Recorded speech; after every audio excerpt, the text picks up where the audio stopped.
You already know something's wrong. You feel it every morning. That weight. That gap between who you are and who you could be.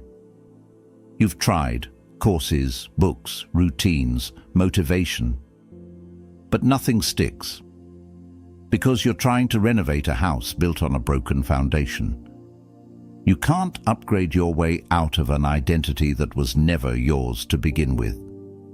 Most people spend their entire lives polishing a version of themselves they inherited, from family, from friends, from fear. They call it growth. It's not. It's maintenance. Real transformation doesn't begin with addition.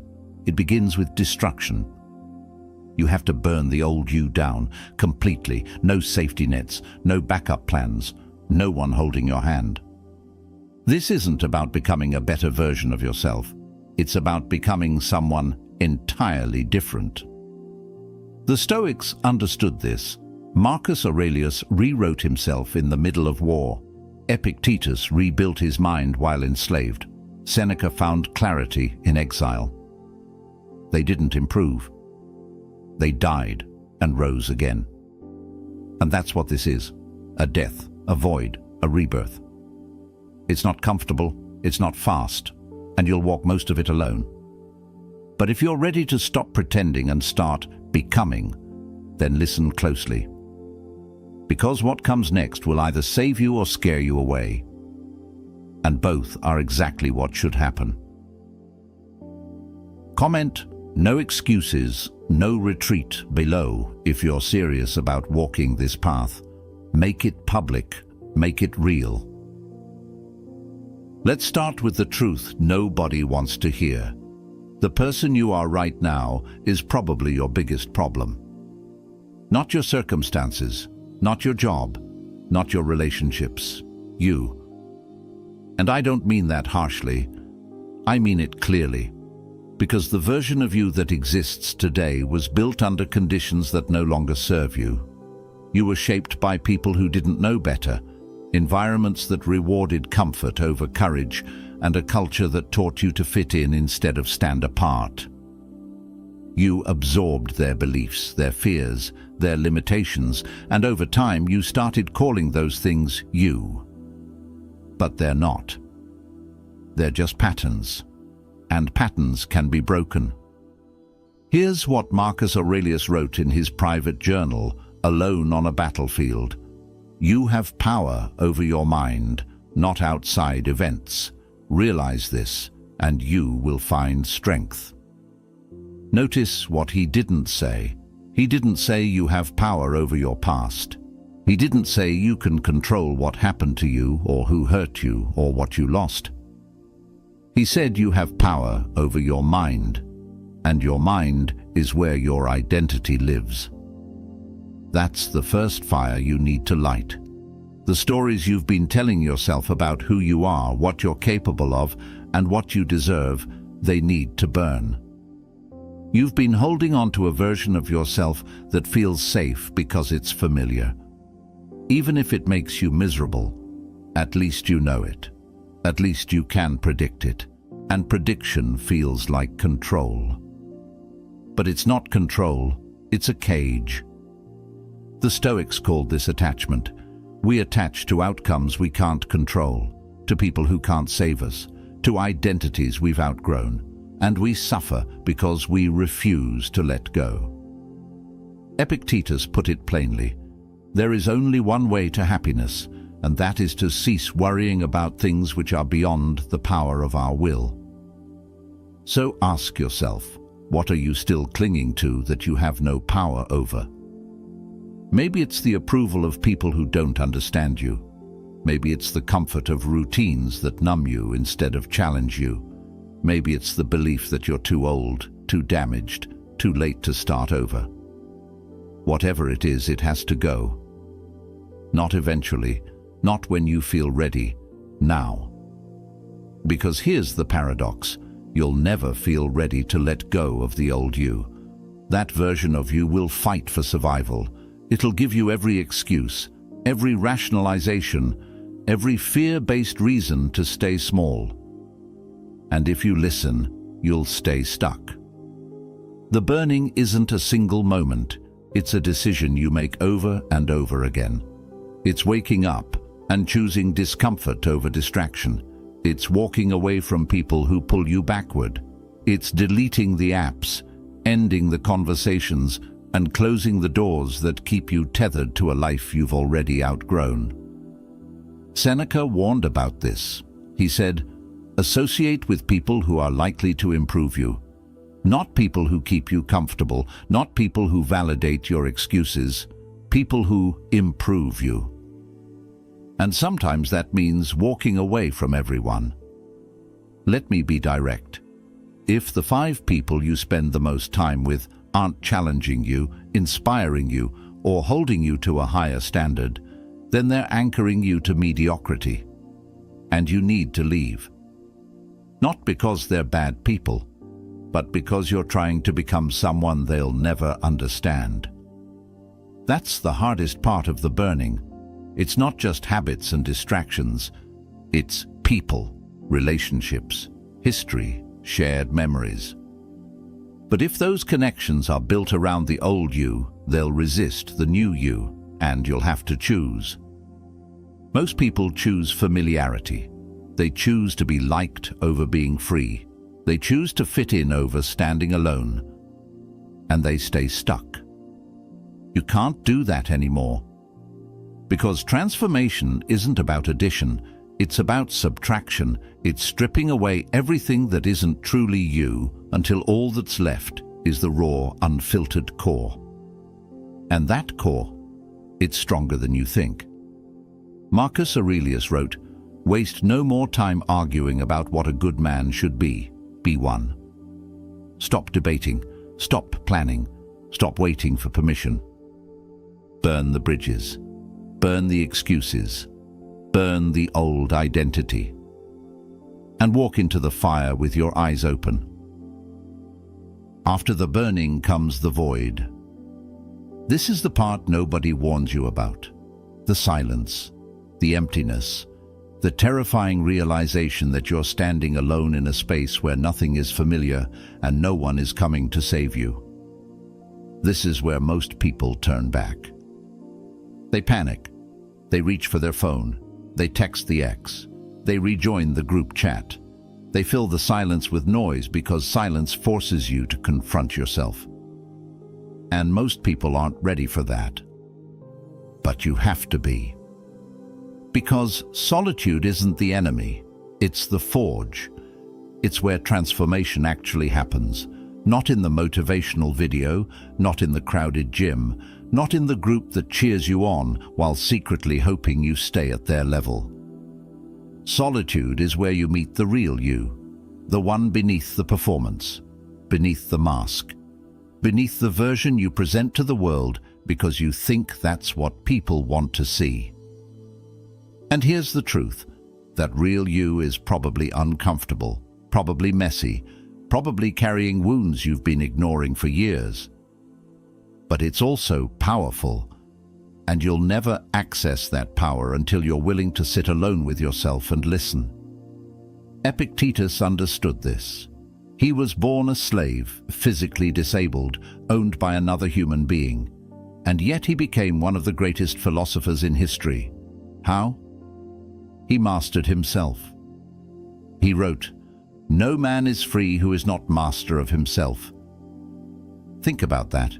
He had no control over his body, no control over his circumstances, but he had total control over his mind. And that was enough. That's what solitude teaches you. When you strip away the distractions, the validation, the constant input from the outside world, you're forced to go inward. And inward is where your freedom lives. But let's be honest, solitude feels like loneliness at first.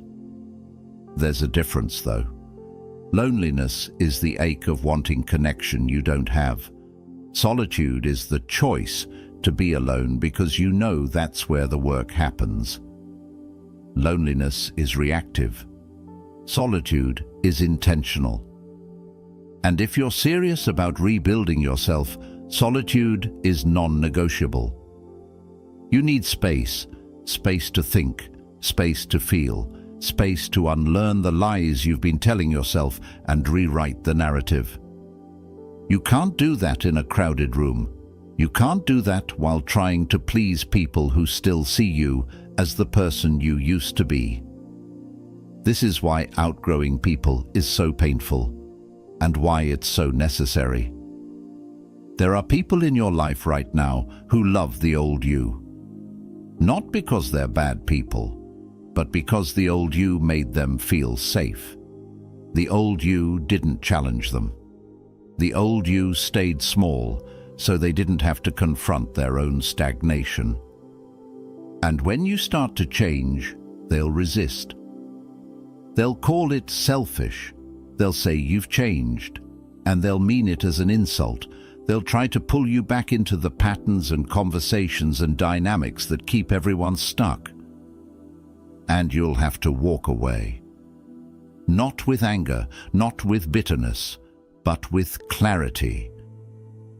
Seneca wrote, "It is not the man who has too little, but the man who craves more that is poor."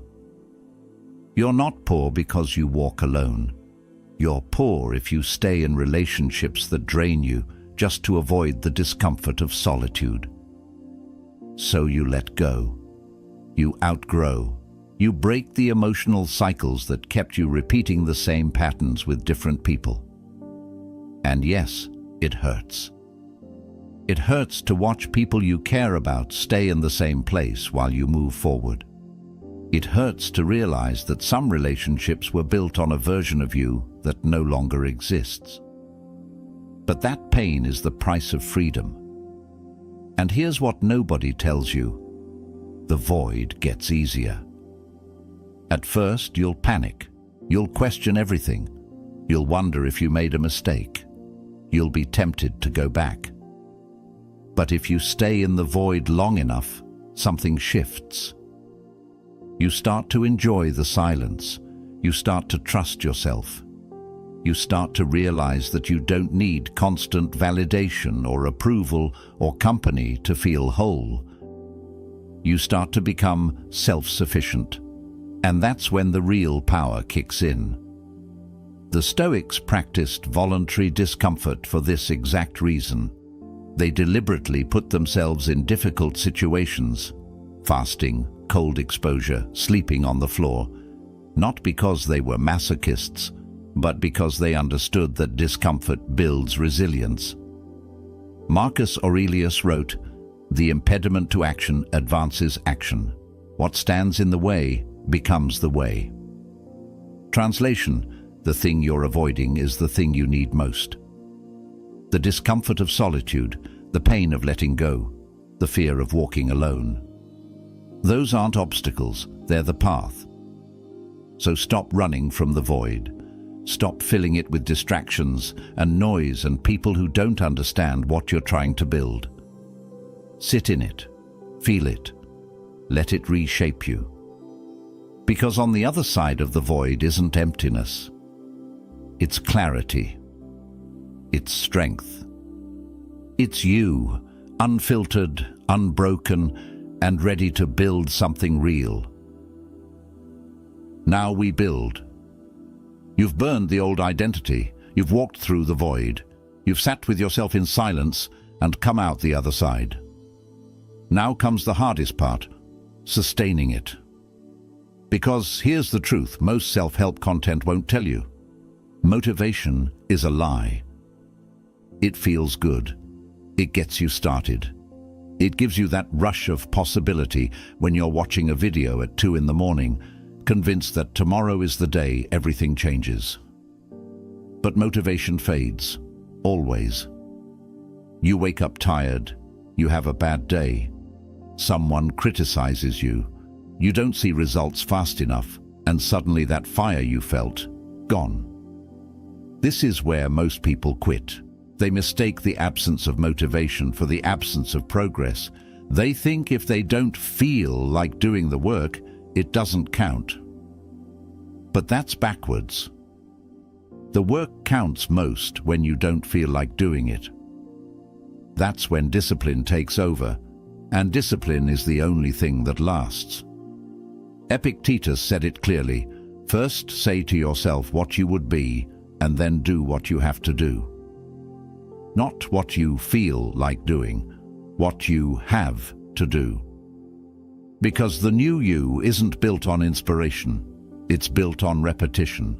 It's built on doing the thing every single day, whether you want to or not, until it becomes who you are.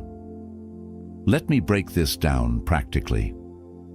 You need routines, not flexible, feel-good routines that you follow when it's convenient, unshakable routines, non-negotiable systems that operate independently of how you feel. The Stoics practiced this religiously. Marcus Aurelius had a daily journaling practice. Seneca reflected on his actions every evening.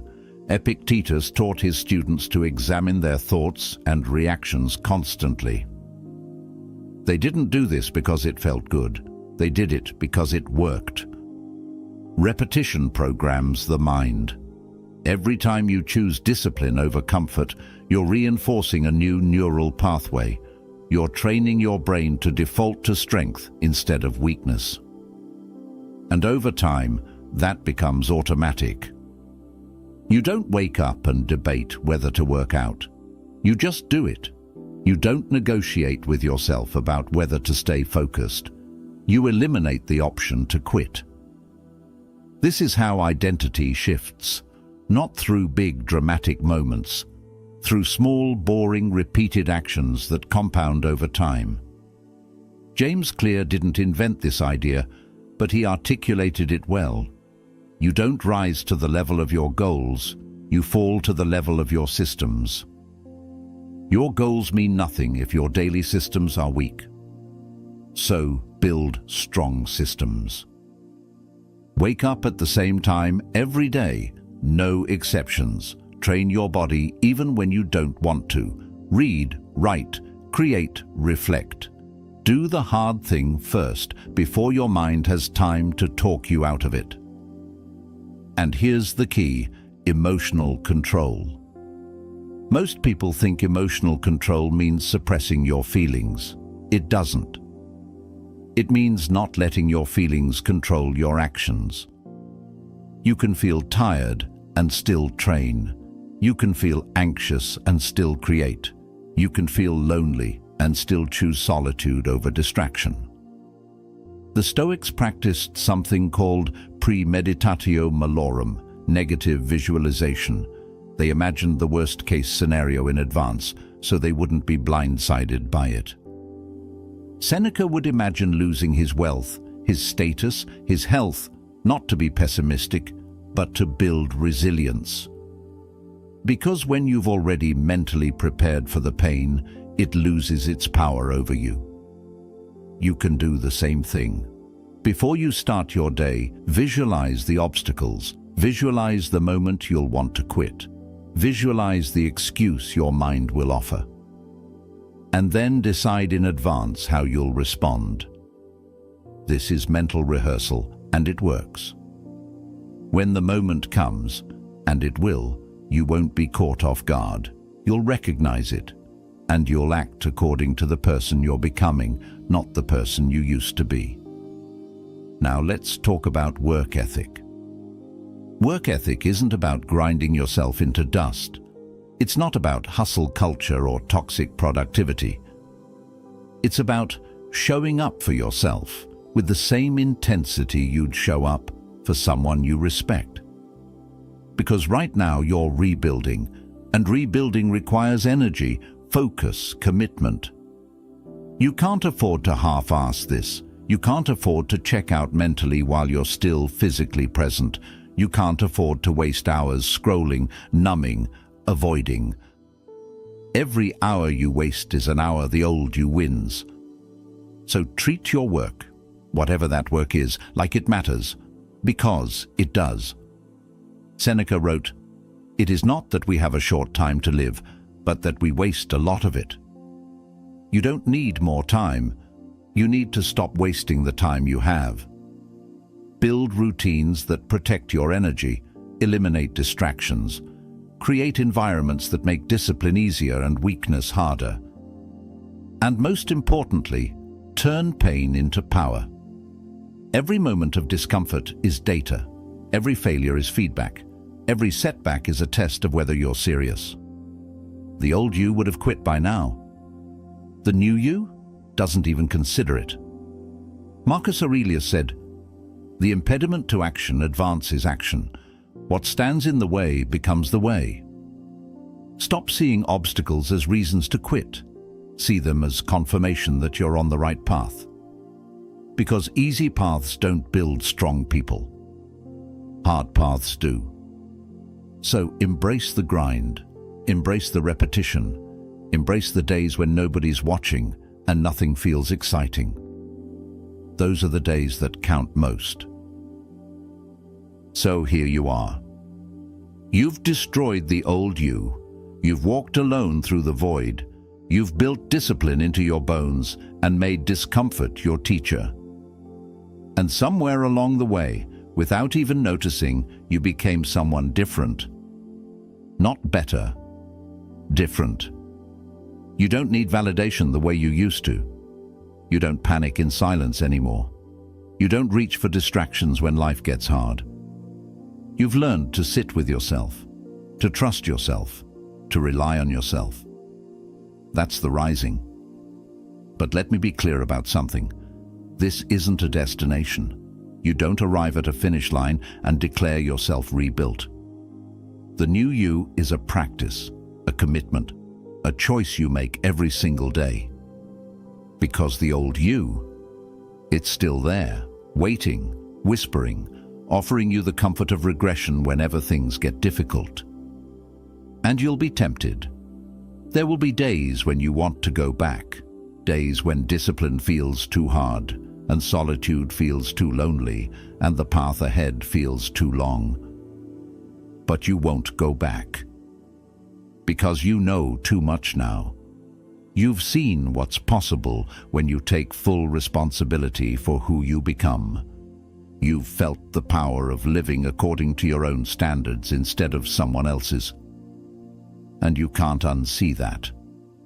Epictetus said, "First say to yourself what you would be, and then do what you have to do." You've said it, you've done it. Now you live it. The clarity you've earned in solitude becomes the foundation for everything you build next. The strength you've forged through discipline becomes the armor you wear when the world tries to break you. You are no longer who you were. And that's not something you announce. It's something people feel when they're around you. You don't need to prove it. You don't need to explain it. You just are. So keep walking, keep building, keep choosing the hard path over the easy one. Because the person you've become isn't finished. They're just getting started. Now go. No permission needed. If you're ready to destroy what's holding you back and rebuild with discipline and clarity, drop a comment below. The old me burns today. Subscribe to the Stoic mode and hit that notification bell. Your transformation doesn't end here. It accelerates. Thank you for walking this path. Stay relentless.